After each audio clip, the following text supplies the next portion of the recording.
The fourth time, he told all 3 platoons to stay put, and he alone was going to go against the enemy.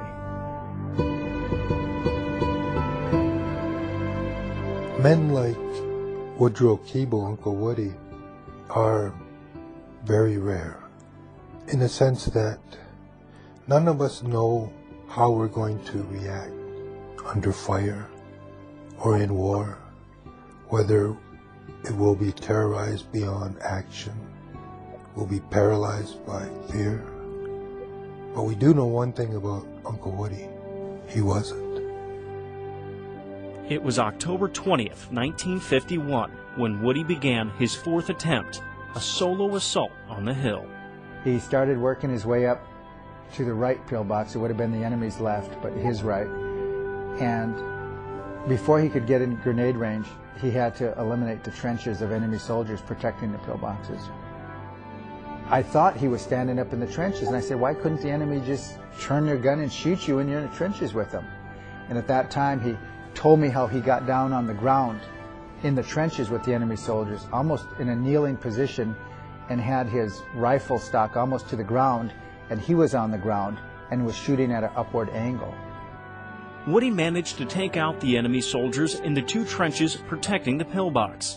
Then he threw a grenade through the front opening of the pillbox, destroying it. Then he retreated back to his first line of defense and went to his extreme left, which would have been the enemy's extreme right, in this V formation of bunkers. He then took the second one out the same way through the front entrance, throwing with extreme accuracy a grenade through the opening end where the barrel was sticking out. This left the remaining pillbox on top of the V formation towards the top of the mountain. He entered that one, he outflanked it and came in through the back entrance and blew that up in the occupants with a grenade.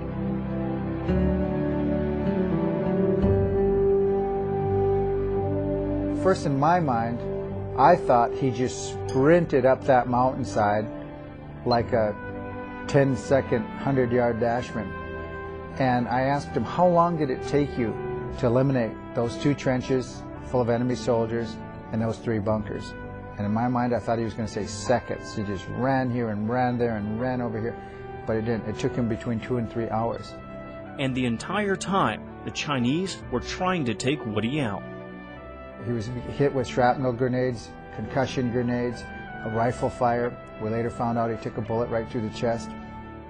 After taking out the enemy in the 2 trenches and 3 pillboxes, Woody's fight still wasn't over. Then he was in a face-to-face showdown. One eyewitness says it was 7 soldiers, another says it was 6, and Woody alone, badly wounded, bleeding from his chest, both arms, both eyes, a calf, nose busted from a grenade that hit him in the face that did not detonate. And in that face-to-face showdown, he eliminated all 6 or 7 enemy soldiers, whichever it was, and they did not get him with a single bullet. And he in turn shot him each once, a semi-automatic, and killed all 7 of them. After the fight, Woody, badly wounded, refused to be evacuated until a defensive perimeter on the hill was set up. Only then did he agree to be taken away. That's when they removed 83 pieces of shrapnel from his body. There were so many men later, different quotes from different people that just attribute their life to Woody Keeble. They say, we wouldn't be here. We wouldn't have made it. He taught us how to survive. He taught us how to stay alive.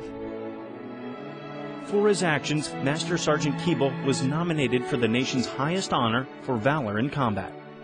There are required 2 eyewitness signatures to recommend someone for the Medal of Honor. But in this case, every man in George Company, all 3 platoons, signed wanting Woody to get the Medal of Honor. But there was a problem, starting a chain of events that would take place over the next half-century.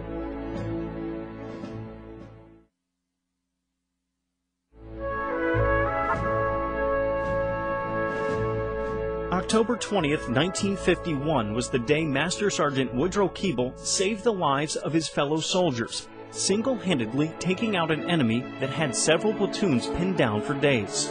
For his actions, one of the platoon leaders, First Sergeant Joe Sagami, nominated Woody for the Medal of Honor.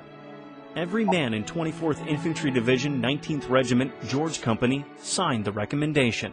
Those orders were lost. So the men resubmitted it the second time for the Medal of Honor in December of '51. And again, the orders were lost. The recommendation was lost. Some say the race card may have been an issue. I don't believe that. I think after talking to men in his outfit that they were just truly lost. Russ says Woody just did what he felt he had to do at the time. A medal wasn't that important to him. He was never bitter about it. He was never angry about it. He never seemed real disappointed about it. After the war, Woody returned home, working again at the school where he grew up. Shortly after, though, he contracted tuberculosis. He went into long-term care at the VA hospital in Minneapolis, keeping in touch with his friends and family back home through letters. Because of his TB, doctors had to remove a lung, which triggered a series of strokes that left Woody partially paralyzed and speechless. Not long after, his wife Nettie died. Woody eventually returned home, but was unable to work. He did marry again to a woman named Blossom Crawford Hawkins, Russ's mother. According to Russ, Woody didn't focus on his injuries, rather on being a positive person. I think Woody enjoyed the little things in life. I think he enjoyed a good steak. He enjoyed a good conversation. He enjoyed a good movie. He enjoyed just a warm, sunny afternoon. And I think it's the little things in life that he enjoyed that superseded his ailments. People respected him, men respected him, not just because of his physical size and prowess, because he was a nice person. He was a genuinely nice person to visit with and to be around. Someone that you would feel honored to call friend, a real friend.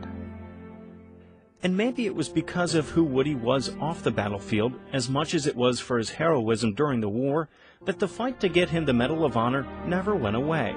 Several unsuccessful attempts by his friends and family were made in the years to come. Due to failing health, Woody died in 1982, without the Medal of Honor. But the fight for the medal lived on, gaining new life in 2000.